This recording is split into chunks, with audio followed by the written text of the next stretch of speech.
Bonjour à tous, aujourd'hui nous nous retrouvons pour la suite de l'introduction sur le cours portant sur les notions de conscience et d'inconscient et dont l'intitulé précis, l'intitulé dissertatif est Peut-on vraiment être soi-même?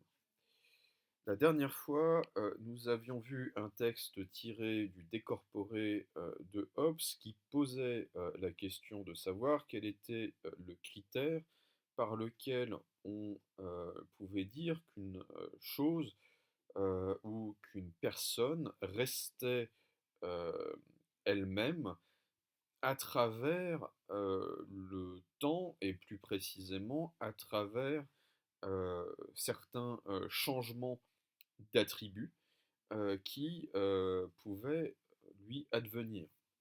Par exemple, changement de matière ou de forme.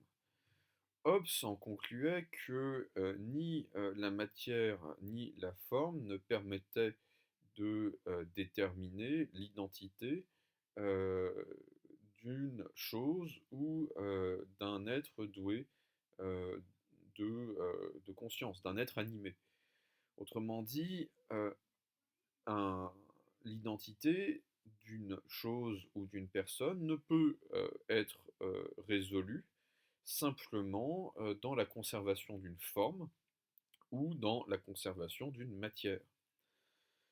Mais si on va au-delà, on peut dire que la solution qu'apportait Hobbes au problème de l'identité était une pétition de principe. Hobbes dit, bah, reste identique ce qu'on appelle ce qui peut servir de sujet à une série de mêmes phrases, une série de phrases.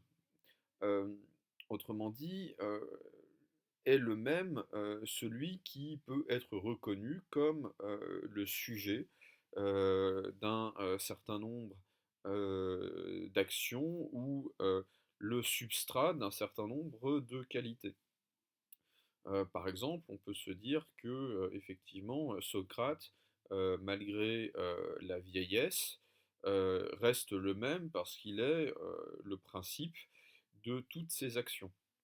On peut se dire que Notre-Dame, malgré les aléas de l'histoire, reste la même parce que on l'identifie non seulement à une certaine forme, non seulement à une certaine matière, mais tout simplement à un certain lieu qui a une importance historique. Et donc, on peut assigner à Notre-Dame une identité qui est celle d'un lieu historique. Mais on avait vu que ce critère d'identité était assez énigmatique, hein. Pour le lieu, j'avais évoqué la presqu'île de Manhattan. Est-ce que le Manhattan des années 2020 est exactement le même que celui des années 1300, avant l'arrivée des colons anglais, allemands et hollandais sur la presqu'île de Manhattan?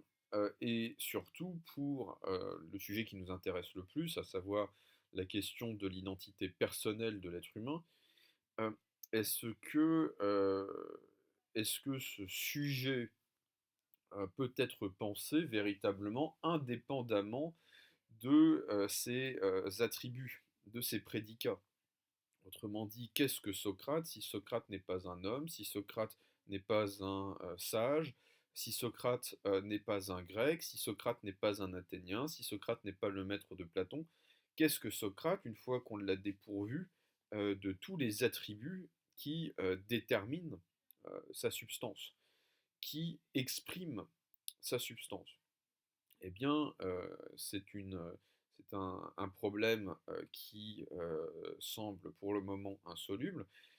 Qu'est-ce que Socrate, indépendamment de toutes les qualités qui ne sont pas lui, qui ne lui sont pas essentielles, et qui pourtant forment sa personne en tant que telle?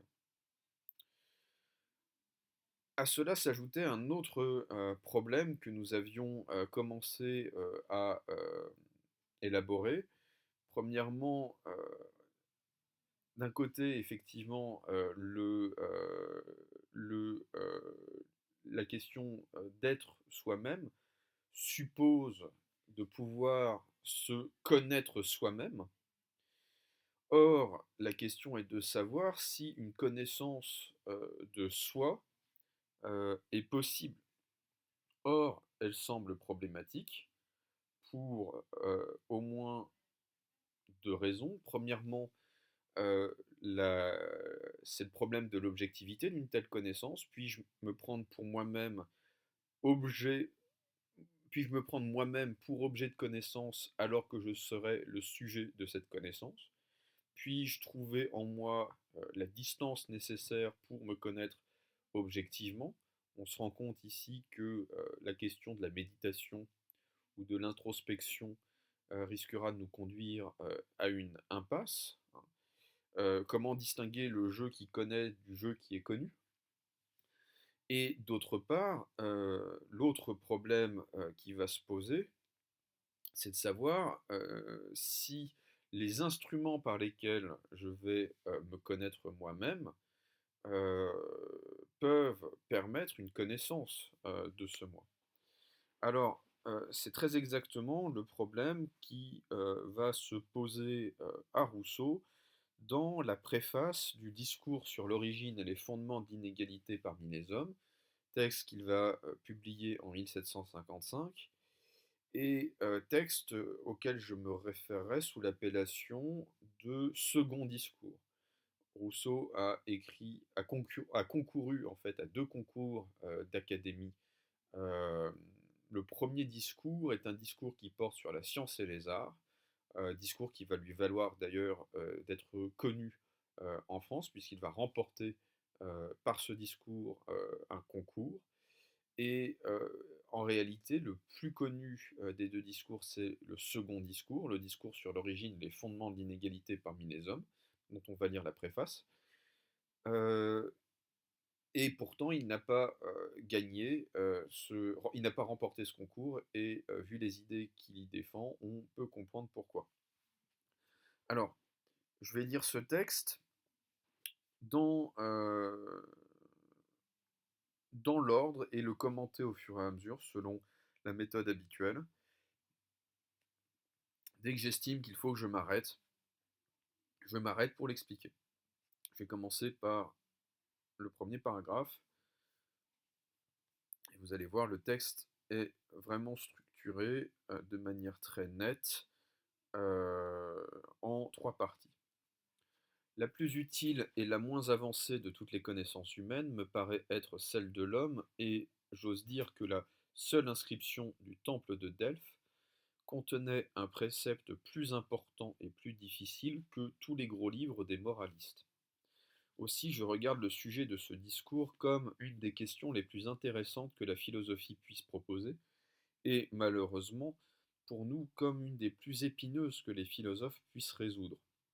Car comment connaître la source de l'inégalité parmi les hommes si l'on ne commence par les connaître eux-mêmes?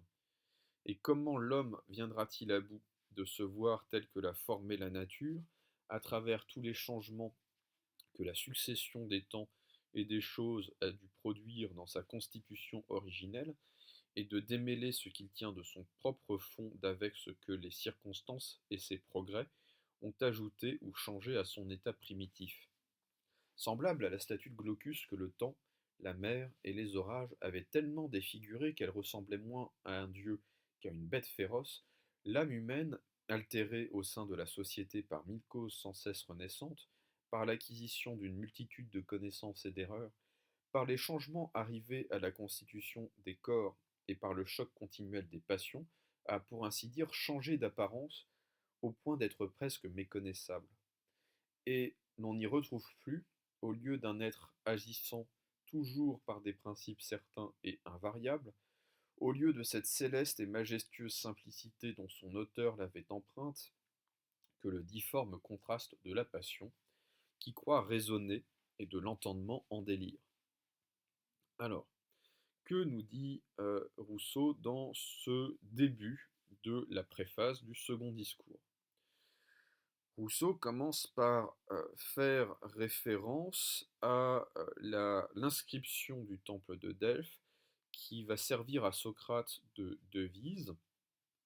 Connais-toi toi-même, gnoti séoton en grec ancien, devise donc qui était inscrite sur l'une des colonnes du temple de Delphes, temple d'Apollon où les chefs, les principaux chefs des cités grecques venaient recueillir les oracles de la Pythie pour prendre certaines décisions politiques.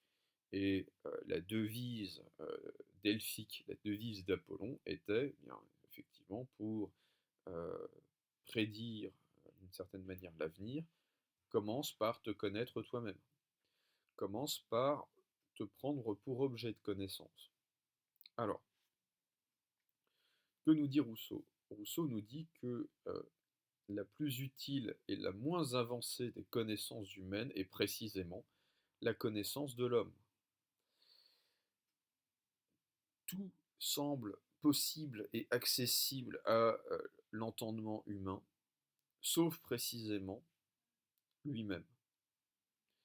Et il faut, euh, c'est-à-dire que tout semble accessible à l'homme, sauf son point de départ, ce qu'il est véritablement. Et donc, tout le texte de la préface va consister à essayer d'éclairer cette énigme. Comment l'homme peut-il tout connaître sans rien connaître de lui-même? Il faut comprendre le sens qu'avait Gnotis et Auton pour les Grecs, et même peut-être pour une partie de ces philosophes qui sont à l'origine des Grecs, mais qui vont être de manière très, très majoritaire des philosophes latins, les stoïciens. Euh, Gnotis et Auton, connais-toi toi-même. Gnotis et Auton, hein, c'est Gnothi hein, dans l'alphabet latin, Seuto, accent circonflexe, N. Gnotis et Auton, connais-toi toi-même.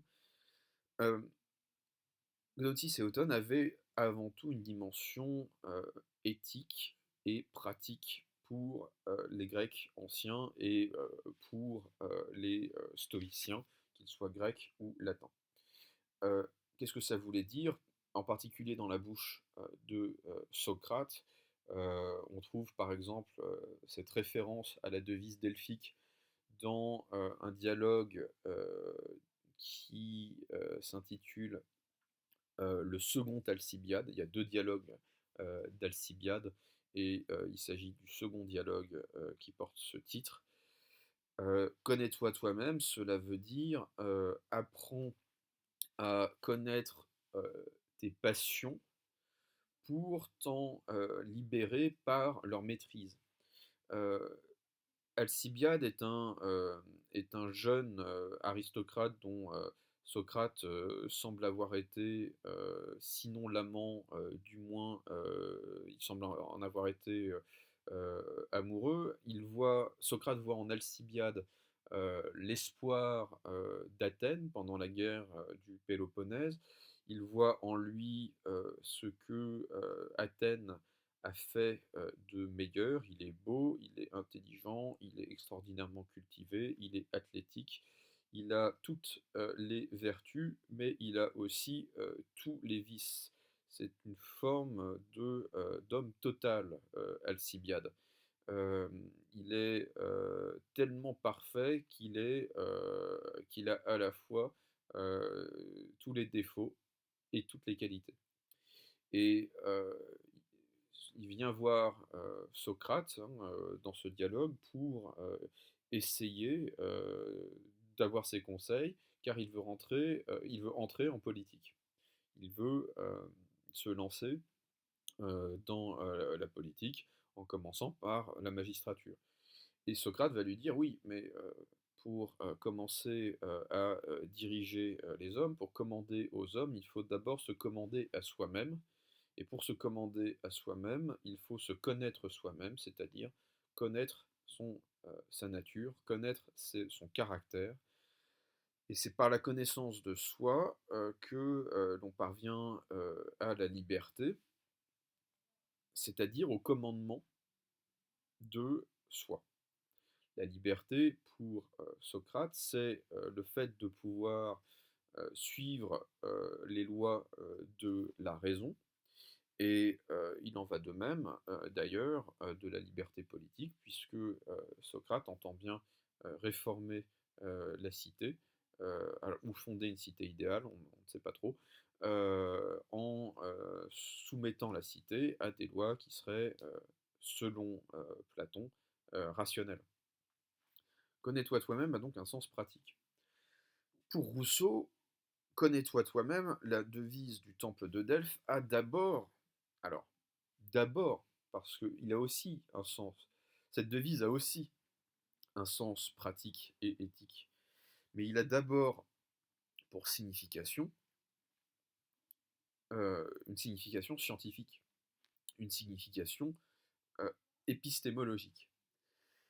Connais-toi toi-même, cela veut dire fais une science de l'homme, fais ce qui ne s'appelle pas encore, hein, je vous renvoie au cours sur la culture que nous avons fait, ce qui ne s'appelle pas encore une anthropologie, c'est-à-dire se demander ce que c'est que l'humanité indépendamment de ses particularités culturelles, historiques, politiques, morales, artistiques, etc. etc. Qu'est-ce que l'homme? C'est, dit Rousseau, la science la plus difficile à atteindre et la plus importante pourtant à acquérir. Et il va dire de manière provocatrice, hein, Rousseau est quelqu'un qui, euh, c'est paradoxal pour un écrivain, et pour un écrivain aussi prolifique que lui, Rousseau est un écrivain qui n'aime pas les livres, hein, qui n'aime pas on pourrait dire, qui n'aime pas la culture de l'érudition. Rousseau va dire qu'il y a plus de science dans le connais-toi toi-même delphique ou socratique que dans tous les gros livres des moralistes. Alors, je reviendrai sur cette expression qui va s'éclairer euh, en fait dans les deux derniers paragraphes. Quelle est la question auquel Rousseau se soumet pour écrire ce discours? La question qui se pose à Rousseau, qu'on pose à Rousseau, est de savoir quelle est l'origine de l'inégalité parmi les hommes.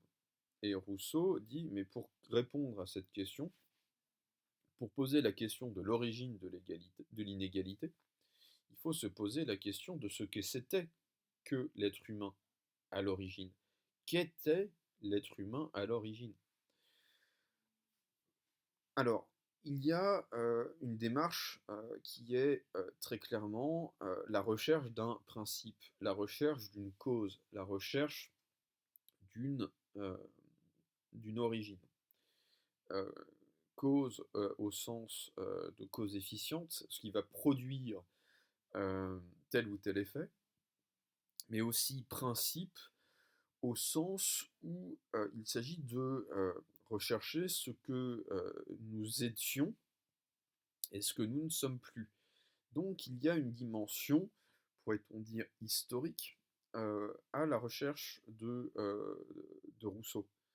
Quelle est l'origine de l'inégalité?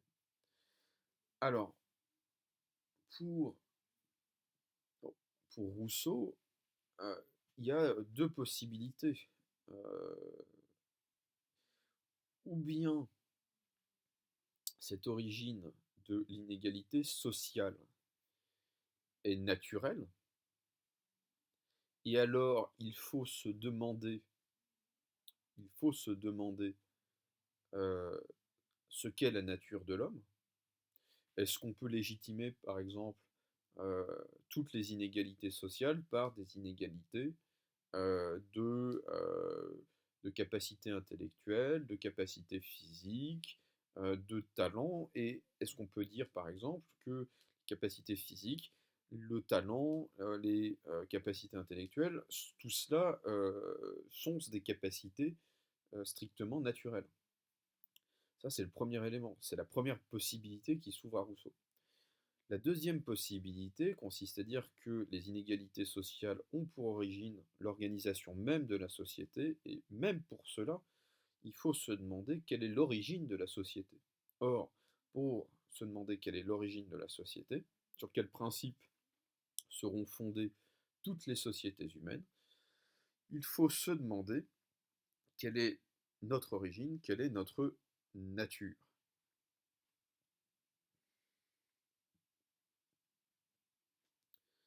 Alors,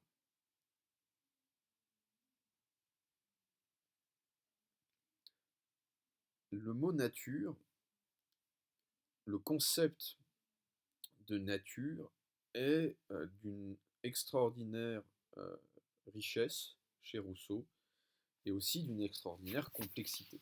Alors normalement, cela ne devrait pas vous être totalement étranger à partir du moment où vous avez en mémoire le cours que j'ai fait sur la culture. Que signifie le concept de nature chez Rousseau? Premièrement, le concept de nature renvoie chez Rousseau à une origine historique, c'est-à-dire à une genèse de l'être humain. Et ce concept de nature n'est pas celui de Hobbes, puisque pour Hobbes, nature signifie exclusivement ce dont l'être humain est capable. euh, donc ça signifie la puissance de l'être humain, le concept de nature, et ça ne signifie pas du tout une origine historique, ou préhistorique plutôt, ou une essence. La nature chez Hobbes, c'est ce que l'être humain est capable de faire, l'ensemble de ses facultés. L'ensemble de ses facultés à l'état social. Pour Rousseau, il n'en va absolument pas de même. Nature renvoie au latin natura, qui signifie, c'est la forme future du verbe nascor, qui signifie naître. La nature, c'est la genèse, c'est la naissance de l'humanité. Ça, c'est le premier point. Le deuxième point consiste à dire que la nature, c'est ce qu'il y a de constitutif, parce que d'originel, dans l'être humain. Autrement dit, la nature peut être renvoyée à l'essence de l'être humain, ou en tout cas à ce qu'il est nativement et constitutivement. La nature de l'homme aura donc pour sens, pour signification, effectivement, ce que l'être humain est substantiellement, ou à tout le moins fondamentalement. Ça, c'est le deuxième point. Et enfin, la nature renvoie chez Rousseau à la force de la nécessité. Autrement dit, la nature se confond avec les lois du vivant. Quel est le problème qui se pose à partir du concept de nature? Rousseau cherche à connaître la nature humaine. Mais pour connaître la nature humaine, c'est-à-dire sa substance et son fondement, il va falloir séparer tout ce qui a été acquis par l'être humain dans son état social, dans sa culture, dans le long processus qui a duré, selon Rousseau, des millénaires, dans le long processus de d'acculturation. Et c'est là que se pose le problème d'une science de l'homme. Comment puis-je distinguer ce qui en moi est natif, naturel, spontané, nécessaire, et ce qui en moi est acquis, culturel et arbitraire?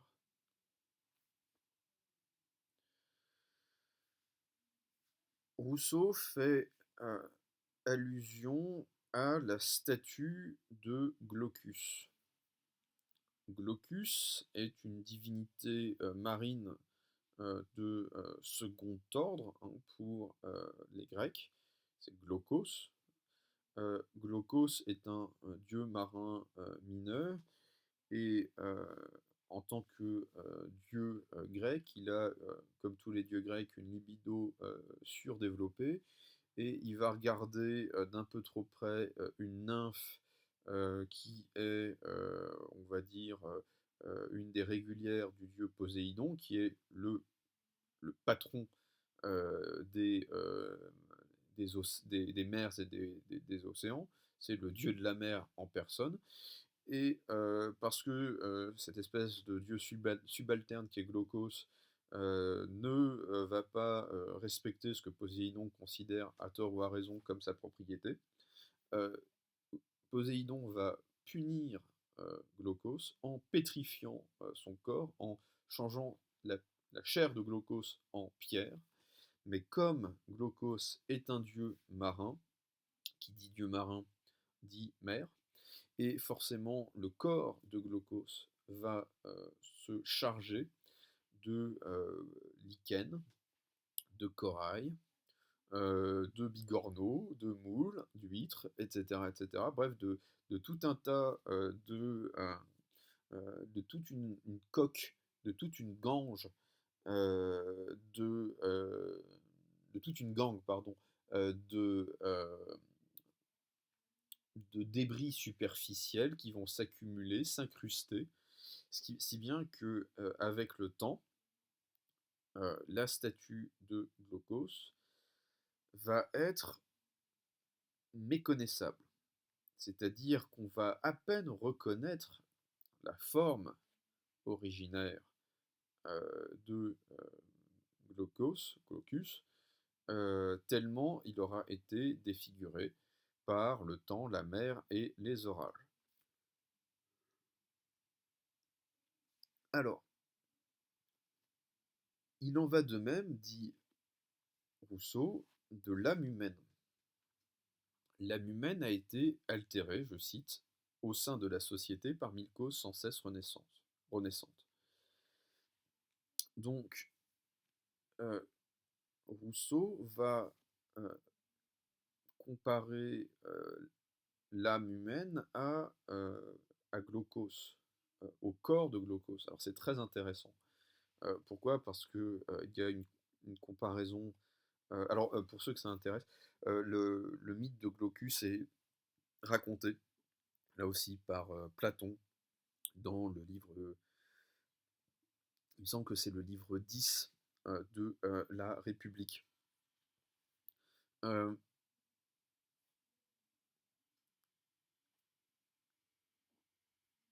Rousseau compare un corps à une âme, il compare le corps de Glaucos à l'âme humaine.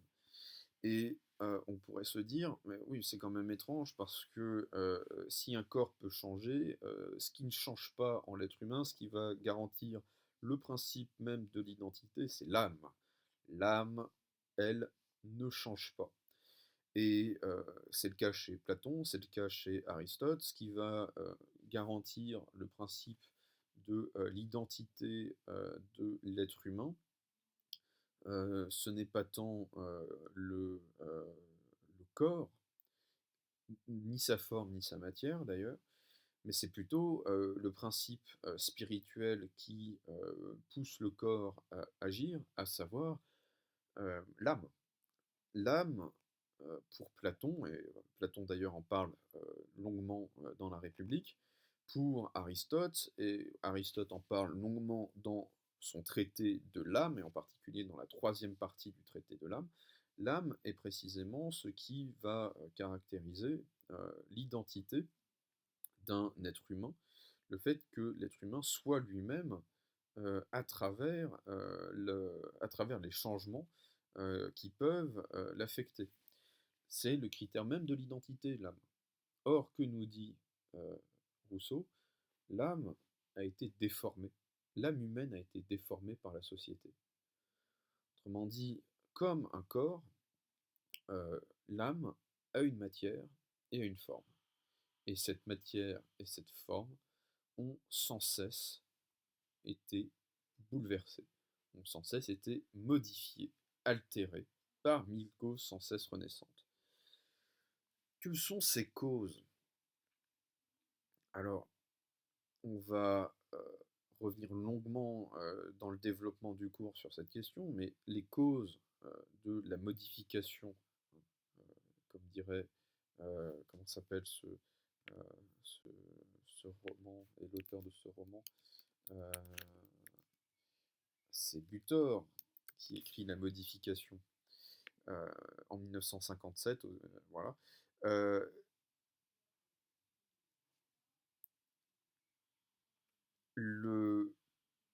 L'âme se modifie, autrement dit, ce qui sert dans la métaphysique traditionnelle de critères d'identité pour les êtres humains, jusqu'à Leibniz, hein, de Platon jusqu'à Leibniz, l'âme euh, n'est plus un critère suffisamment certain d'identité. L'âme n'est plus notre substance. Alors, on reviendra sur cette question-là. Pourquoi? Parce que Rousseau va montrer, sans aucune peine, que notre développement psychique est lié à la culture, est lié à l'éducation, est lié même à une forme de sélection culturelle. Effectivement, on ne va pas penser le monde sous le même rapport dans certaines cultures. Bref, notre âme va être profondément modifiée, altérée par le contact de nos semblables dans la société. Je finis la lecture de ce paragraphe. On ne retrouve plus donc dans notre âme, au lieu d'un être agissant toujours par des principes certains et invariables, au lieu de cette céleste et majestueuse simplicité dont son auteur l'avait empreinte, que le difforme contraste de la passion, qui croit raisonner, et de l'entendement en délire. Alors, quelle est cette céleste et majestueuse simplicité dont son auteur, c'est-à-dire Dieu, avait empreint euh, l'âme humaine? Ici, il me semble évident, mais c'est une constante en fait, chez les auteurs du droit naturel, que sont en particulier les auteurs postérieurs à Hobbes, que sont Locke et Rousseau. Euh, il y a une référence qui est très nette à Newton. Newton va en particulier publier un livre qui s'appelle, il me semble, c'est pas le système du monde, euh,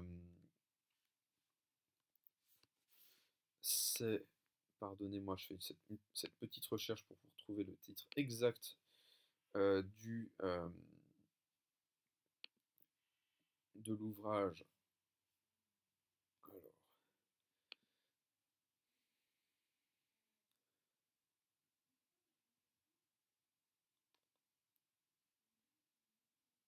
si, c'est le traité du système du monde, publié à titre posthume en 1728. Alors, euh, Newton, dans ce texte, va utiliser le principe qu'il découvre, enfin qu'il formule dans les Principia Mathematica. Newton va utiliser le principe de la gravitation universelle pour envisager la formation des systèmes solaires et la terraformation, ou à tout le moins la formation sphérique des planètes. Pourquoi se forment les systèmes solaires et pourquoi les planètes ont une forme circulaire? Et La réponse de Newton est très simple, c'est la gravitation. La gravitation permet d'expliquer à la fois le mouvement elliptique ou giratoire des corps autour d'un corps plus massif, et le caractère sphérique des planètes s'explique par la présence d'un noyau extraordinairement massif autour duquel la matière va s'accumuler pour former une croûte, hein, et donc former une forme, la forme sphérique des planètes. Et ce qui explique par exemple le caractère irrégulier des météorites, de certains météores, c'est précisément qu'il n'y a pas de présence d'un noyau extraordinairement massif. Euh, alors, Newton va dire, mais voilà, quand les lois de la nature sont extrêmement simples, et surtout parce que les lois de la nature sont extraordinairement simples, prévisibles, euh, voire dans le cadre de Newton absolument nécessaires, elles ne peuvent pas être autrement qu'elles ne sont. Euh, Expliquer ce qui semble complexe en apparence, à savoir la sphéricité d'une planète, est en réalité extraordinairement simple. On peut expliquer les phénomènes les plus complexes, c'est un petit peu ce que Guillaume d'Occam appelait le rasoir de la raison. On peut expliquer les phénomènes les plus complexes par des principes extraordinairement simples. Euh, Ce qu'on appelle le rasoir d'Occam, c'est le principe selon lequel, lorsque deux explications scientifiques sont concurrentes, il faut toujours choisir l'explication qui repose sur la plus grande simplicité, sur le moins on va dire, d'axiomes ou de propriétés occultes ou indémontrables.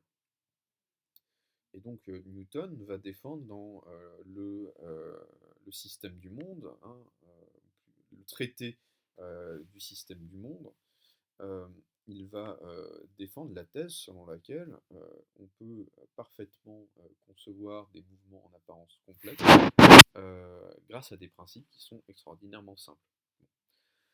Euh, Rousseau va dire, oui, tant que le mouvement des passions humaines est très simple, il n'y a pas de problème, on peut expliquer l'ordre de la vie humaine.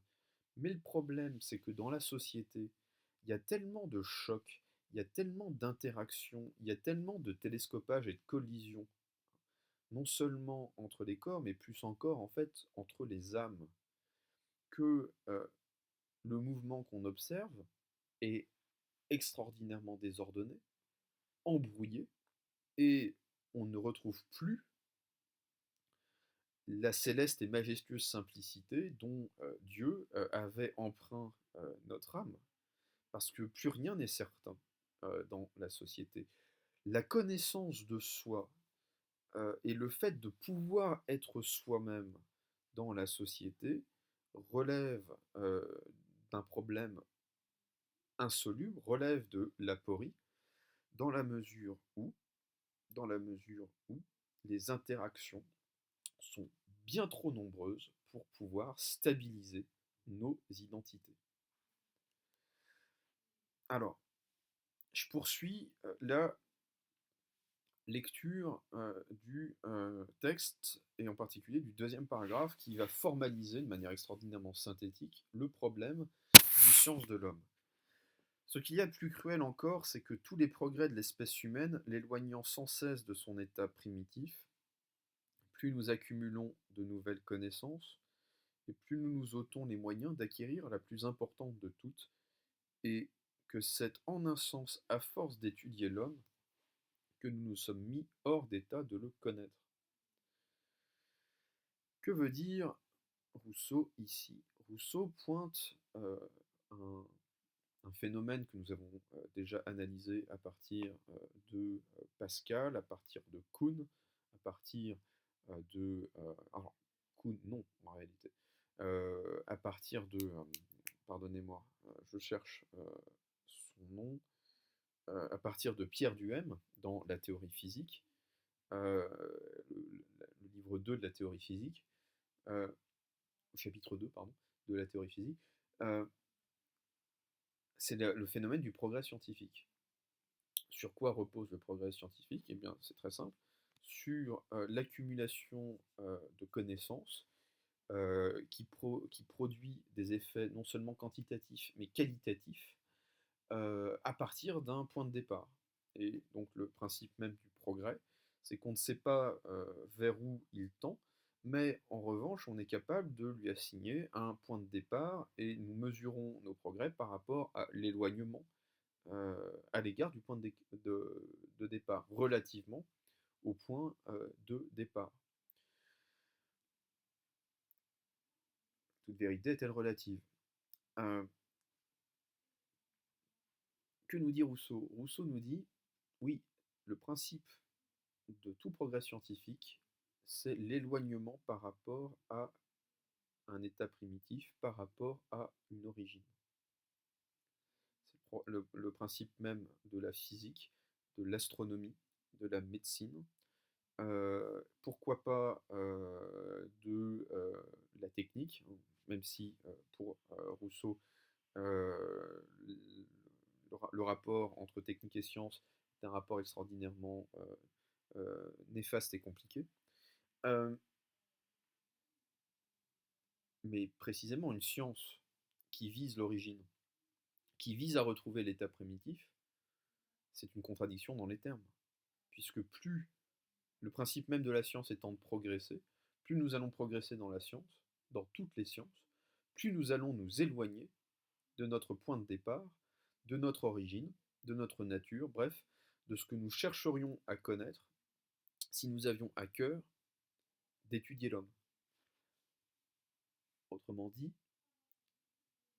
plus la science progresse, plus la possibilité, la viabilité d'une science de l'homme s'éloigne. Plus nous progressons, plus nous nous éloignons de la possibilité d'établir une science de l'homme. Voilà. J'en ai terminé pour aujourd'hui. Vous aurez remarqué que je préfère ne pas aller trop vite dans ce cours pour deux raisons. Je ne voudrais, enfin, pour deux raisons. Premièrement, je suis en train de remanier les textes. Tout ne me semble pas utile dans le corpus que j'avais établi il y a de ça 2 ou 3 ans, et donc je voudrais le réactualiser, donc je suis toujours en train d'y réfléchir. Et surtout, surtout, surtout, il va y avoir la correction au sens propre comme au sens figuré des bacs blancs à prendre en compte, et je ne voudrais pas m'arrêter au milieu d'une partie pour attaquer la correction des bacs blancs qui, à mon avis, si je consacre 1 heure à chaque sujet, va me prendre au minimum une semaine. Donc voilà. Merci pour celles et ceux qui continuent de regarder le cours. Et je vous dis à lundi pour mes TG3 et à mardi prochain pour mes TG4. Profitez bien de la fin des vacances et à bientôt.